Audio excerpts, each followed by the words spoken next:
Breaking చూస్తున్నాం. ఢిల్లీ మద్యం కేసులో ఎమ్మెల్సీ కవిత బెయిల్ పిటిషన్లపై ఢిల్లీ హైకోర్టులో విచారణ జరిగింది. బెయిల్పై మే 27న కౌంటింగ్ దాఖలు చేస్తామని సీబీఐ తెలిపింది. జూన్ 7న ఛార్జ్షీట్ దాఖలు చేయనున్నట్లు కోర్టుకు వెల్లడించింది. మరోవైపు కవిత బెయిల్ పిటిషన్పై ఈడీ కౌంటర్ దాఖలు చేసింది. ఈ కేసులో వాదనలు వినిపించేందుకు తాము సిద్ధంగా ఉన్నట్లు ఈడీ తరపు న్యాయవాదులు కోర్టుకు తెలిపారు.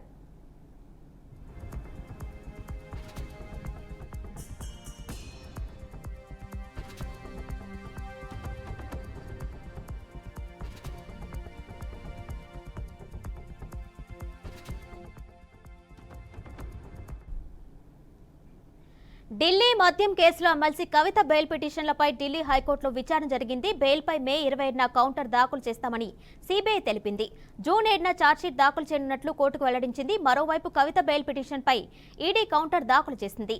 ఈ కేసులో వాదనలు వినిపించేందుకు తాము సిద్ధంగా ఉన్నట్లు ఈడీ తరపు న్యాయవాదులు కోర్టుకు తెలిపారు.